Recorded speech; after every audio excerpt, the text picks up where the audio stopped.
हमेशा यूज़ करो। TBC is important but ये एसेंशियल नहीं है।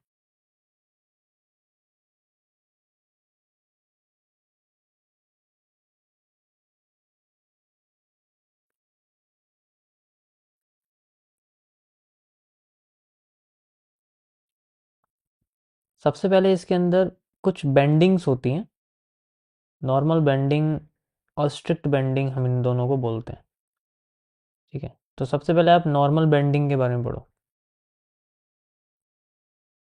जो नॉर्मल बेंडिंग होती है ना, उसमें मार्केट आपकी normally supply demand, supply demand, supply demand, इस तरीके से मूव करती रहती है।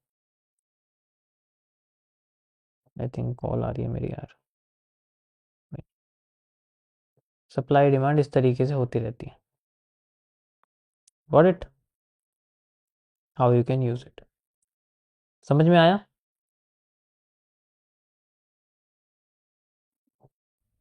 कोई प्रॉब्लम? यहाँ तक समझ में आ गया क्या बताया मैंने? तो सिंपल सा एक स्ट्रक्चर है जो मार्केट में फॉलो होता है। अब इसको हम लोग कैसे यूज़ करेंगे? देखो, इसमें हमेशा हम लोग कैरेक्टर्स का इस्तेमाल करते हैं कि अगर मार्केट हमारी डाउन जा रही है तो वो अपने लोएस्ट पार्ट, यानी कि लोअर लो को हमेशा ब्रेक करके जाएगी, हमेशा ब्रेक करके जाएगी। वो बॉडी क्लोज करनी चाहिए, ये भी बहुत इंपॉर्टेंट है। फिर जब उसका लोअर लो ब्रेक नहीं हो पाता, हायर हाई ब्रेक हो जाता है, हायर लो ब्रेक हो जाता है, तो फिर वो अपने हाई को ब्रेक करती रहती है। इस तरीके से स्ट्रक्चर अपने आप को कंटिन्यू करता है, हर बार इसी तरीके से होता है। जब मार्केट अपने हाई या लो किसी को भी ब्रेक नहीं करती, तब वो कंसोलिडेशन में फंसती है। ऐसे केस में हमेशा हमें एफ यूज़ करना चाहिए, यानी कि अब दोनों साइड के मूव हमारे लिए अपोजिट काम करेंगे। ऊपर की साइड मार्केट ब्रेक करके नीचे आ सकती है, और नीचे की साइड मार्केट ब्रेक करके ऊपर जा सकती है। That is how the f first move fake then reversal work. अगर मार्केट हमारी नीचे जाती है तो वो फेक करके ऊपर आ जाती है, अगर वो मार्केट ऊपर जाती है तो फेक करके नीचे आ जाती है। डुअल डायरेक्शनल का मतलब ही यही होता है, और एफ हम लोग जनरली इसी जगह पर यूज़ करते हैं। ठीक है, ये मैंने आपको थोड़ा सा बोनस बता दिया है। लेकिन जब हमारी मार्केट प्रॉपर हमारे लोअर और हायर हाइस को लोअर हाइस को ब्रेक करती रहती है, तो स्ट्रक्चर अपने आप को कंटिन्यू करता है। अगर वो डाउन में जा रहा है, डाउन में जा रहा है, हाई में जा रहा है, लेकिन वो एक कर्व सा क्रिएट करता है मार्केट में। जब एक कर्व क्रिएट करता है, तब हमें ये चीज़ सबसे ज़्यादा समझनी है। जब भी उसका हाई ब्रेक होगा तो उसका जो पहला रीटेस्ट होता है, हमें सबसे पहले उस पर फोकस करना है। इसी तरीके से डाउन साइड में होता है। डाउन साइड में भी आप सेम इसके जैसे ही समझ सकते हो, बिल्कुल इसी के जैसे अपोजिट हो जाता है। तो मैं इसे पहले आपको चार्ट पे बताता हूँ, क्योंकि ये सबसे इंपॉर्टेंट है। यहाँ पर आपको 1% चाहिए, यानी कि जो मैंने 1% पार्ट आपको बताया अभी तक, वो हिस्सा ध्यान देना है। मैं बार बार नहीं बताऊँगा 1% क्या है। तो 1% हिस्सा यही है, बाकी का एरिया आपका 99% का है। तो you have to just wait it and ये। और इसमें हम लोग क्लियरली मेज़र कर सकते हैं, हम लोग ये वाला हिस्सा और ये वाला हिस्सा मेज़र कर सकते हैं ईजिली, हमें अपना रिपीटेशन मिल जाएगा। हमें बेसिकली इसी पॉइंट पे यूज़ करना है। हर बार जो है वो यहीं यूज़ होगा, और कहीं पर यूज़ नहीं होगा। ठीक है, चलो मैं इसको आपको पहले चार्ट पे बता देता हूँ, किस तरीके से समझ में आएगा आप लोगों को। Okay, let's see. जैसे ये हमारे पास में गोल्ड का चार्ट है एक। ठीक है, तो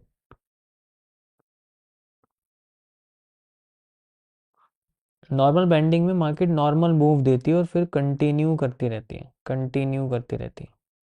ठीक है, तो लेट्स सी मैं आपको ये वाला मूव बताता हूँ करके। ये देखो, ये एक कर्व की तरह मूव है। ठीक है, ये पूरा एक कर्व है। तो मार्केट ने क्या करा हुआ है, यहाँ पर अपने जो लो है वो मैं मार्क करूँगा, ध्यान से देखना, बॉडी क्लोज होनी चाहिए। बॉडी क्लोज है, ये लो, बॉडी क्लोज है, ये लो, बॉडी क्लोज है, ये लो, क्रॉस नहीं हुआ। हमने लो मार्क कर लिया, उसके बाद हाई, ये हाई क्रॉस नहीं हुआ, इसको एक्सटेंड कर देते हैं। ये हाई क्रॉस नहीं हुआ, इसको एक्सटेंड कर देते हैं। ये हाई क्रॉस नहीं हुआ, इसको एक्सटेंड कर देते हैं। उसके बाद ये वाला हाई क्रॉस नहीं हुआ, इसको एक्सटेंड कर देते हैं, एंड देन ये वाला हाई क्रॉस हुआ। तो जब हमारे पास सबसे पहला हाई हमारा क्रॉस होता है, वो हमारे लिए सबसे इंपॉर्टेंट पार्ट होता है। ठीक है, अब जैसे आप देखोगे मार्केट ने सबसे पहले अपना हाई ब्रेक किया और उसके बाद जो सप्लाई दी है वो हमें फोकस करनी है कि हमें मिली या नहीं मिली है। तो हम लोग सबसे पहले अपने हाई के ये वाले पार्ट की सप्लाई लेंगे, ऑब्वियस सी बात है, और इसको हम लोग मेज़र करेंगे आगे। यहाँ आई है मार्केट, नहीं आई है, लेकिन मार्केट ने रीटेस्ट करके हमें बुलिश पैटर्न ज़रूर दिया। अगर आप ध्यान से देखोगे, जब अपने अपने इसने दोबारा इसी को ब्रेक किया है तो बुलिश पैटर्न ज़रूर है। तो ये भी एक कंडीशन होती है, बट इसे हम कंसिडर नहीं करेंगे। क्योंकि क्यों नहीं करेंगे? क्योंकि अब आप देखोगे यार, इससे आपको मेजर करना पड़ रहा है, इतना भी छोटा नहीं लेते हैं, हर बार इतना छोटा आएगा नहीं आपके पास में, बड़े बड़े पोर्शन आएंगे। ठीक है, तो हमारे सामने ये हमारी सप्लाई, हमें देखना है कि मार्केट हमारी ये वाली सप्लाई देगी नहीं देगी, हमें बस यही फोकस करना है। जब भी हमें इतनी सप्लाई मिलेगी वही हमारा रियल मूव है, वही हमारा रियल मूव है जनरली। तो आप अगर देखोगे तो मैं यहाँ जाके हमें अपना रियल मूव मिलता है, मैं इसको यहाँ लगाया तो we have to wait for the bullish part. अगर आप यहाँ ध्यान से देखोगे तो मार्केट ने हमें फिर से एक बढ़िया सा बुलिश पार्ट दिया हुआ है।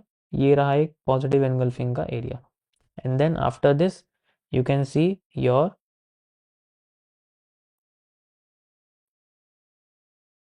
डिमांड। पूरी प्रॉपर हमें डिमांड यहाँ जनरली मिली है, जहाँ से हमने, देखो वैसे तो यहाँ से मैंने मेजर किया है, मैं चाहूँ तो मैं इसे यहाँ से भी मेजर कर सकता हूँ।